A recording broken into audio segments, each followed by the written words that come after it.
Today, on National Indigenous Peoples Day, I read an article in the Toronto Star, and over the course of the last few weeks, because I work with First Nations community members as a part of my job as an archaeological field technician in Southern Ontario, I wanted to make some statements, my views and thoughts on Bill 5, after having a negative interaction online with an ignorant person on the Toronto Star app.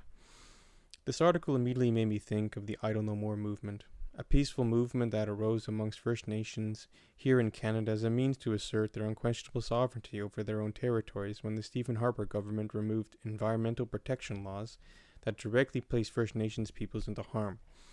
To all the reactionaries out there, this is the same expectation anyone would have of a government, the right to live and be protected. Bill 5 here in Ontario aims to do the same things, including removal of archaeological assessments and suspending the Ontario Heritage Act for projects the Premier of Ontario and or the federal government declare outside of normal laws. I do not want to live in a lawless country. I am of British Canadian descent. My family came here in 1760s, and I am an immigrant to this land. All settlers are immigrants here regardless of time, including PM Carney and Premier Ford. We have to respect people in their own homes. The region of relevance here regarding Bill 5 is this region, called the Ring of Fire, a mineral rich territory that has made capitalist corporations desirous of the chance to exploit. This is a map of the Northern Ontario region that will be impacted by rapid, destructive, and now thanks to Bill 5, lawless mining here. And I want to give you a sense of the diversity of peoples here in Ontario by reading a list of the Matawa and the Mushkegowuk Council territories, people who will be affected by any kind of rapid, destructive, lawless development of this area. They include the Attawapiskat First Nation, Constant Lake First Nation, Ibametong First Nation, Fort Albany First Nation, Juno Gaming First Nation, Kasheshuan First Nation, Long Lake 58 First Nation, Martin Falls First Nation, Missinaba First Nation, Moose Cree First Nation, Neskantaga First Nation, Nabenamik First Nation, Webeke First Nation, Wehnusk First Nation, and also, in addition, there are in Ontario today the Six Nations, the Anishinaabe, including the Mississaugas of the Credit, and the Wendat. Now, this is what I commented on the article where Carney appears to want to backtrack away from Premier Ford's recent racist comments against Indigenous people. It read, "The environment belongs to people. The land belongs to First Nations people. They say no, it means no, and we should all be grateful they are organized to protect our environment from poisoning." And I forgot to include, but I'm including it here, their cultural history. First off, no one anywhere would dispute the idea where people are indigenous to belongs to them, but because we live in a colonial government and in a colonial world, the rights of indigenous peoples and their sovereignty of First Nations peoples are questioned by governments who do not care about human life, the environment, the future cultural history, or their own laws, especially in the case of Canada treaty laws. What we, speaking as a settler myself, call Canada, this is their home, the home of First Nations peoples. Now we see this ignorant comment to my comment here by a one Edward, K.A. You can read it for yourselves. It is an ignorant comment that helps to perpetuate the same kind of colonial violence against innocent people and the destruction of the environment, which we all depend on to live, ourselves and our children in the future. This is my response. I normally wouldn't write, except this kind of fueled me to make the video, so let me say preemptively, I will only respond to genuine comments on this video. These kinds of, ignorant, rage-baiting, right-wing reactionary comments I will be ignoring. But it's important to know that these nations, First Nations here, will not accept lawless corporate exploitation nor the erasure of their cultural history by canceling archaeological assessment requirements, and no one should. This is an image of the Idle No More movement.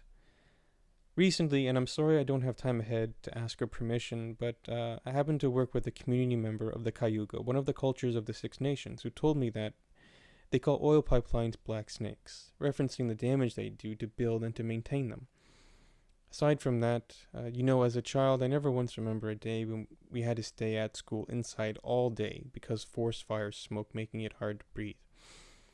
And the idea that we are now purchasing more and investing more in the capitalist-driven carbon-fueled industry while our own children, this is true regardless of who you are, but even people in the south like Toronto, people are suffering physical and mental health effects of ongoing climate change. More than half the country literally lights on fire every year, guys. I don't claim to speak for or on behalf of First Nations peoples here in Canada. what is called Turtle Island by Indigenous First Nations peoples, what we as settlers call Canada. But I wanted to share my thoughts and to explain also that there is such a diversity of cultures and languages here. Something that I learned recently. Just in Ontario, because of the Indigenous peoples. Now, whether you're talking about one of the Anishinaabes peoples, one of the Six Nations, the Wendat, or Indigenous peoples from the north, they all have their own language, history, stories, and even diversity within these groups. It's quite large, guys, and this is really something that should be celebrated every day. And these cultures and histories expand well beyond the colonial borders that we've created. And this is something that should be celebrated every day, not just on National Indigenous Peoples Day here in Canada on July 21st, but something it should be reflected in our laws and how we interact with each other, especially between settlers and First Nations peoples. From what I have learned through conversations, First Nations peoples, just like anyone, they want their laws and their sovereignty respected. And if you make modernity and development statements like Premier Ford, arguing that exploitation is somehow a prerequisite, yeah, that's not true. Only intelligent development that respects environmental laws and Indigenous sovereignty should go forward. And what Bill 5 here in Ontario does, it creates lawless zones for corporate profit. It's against workers, the environment, laws, as well as Indigenous peoples. Corporations will not do anything the government does not force them to do.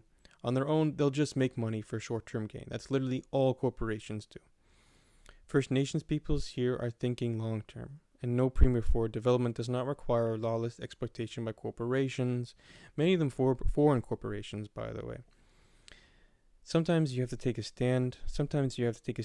Even if you don't have every single fact at hand. But all I know for sure is that I do not trust Premier Ford at all.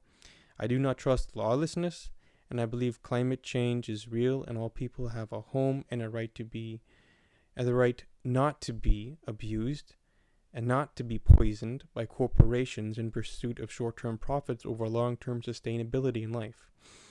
So Kyle, the angry archaeologist, that's me. I recommend everyone, we are guests here. This is their home, the home of First Nations peoples. Listen and respect them. This is their home. So I recommend going to environmentaldefense.ca, find out for yourself what Bill 5 does, and make judgments for yourself. But I think the majority of you will sign the petition against Bill 5, or call your local MP, your local MPP, its member of parliament, and the federal member, provincial parliament, especially the MPPs, and call your city councillor also. Email, use all your power in democratic system to fight against this injustice. Thank you, Kyle, the angry archaeologist. Happy National Indigenous Peoples Day.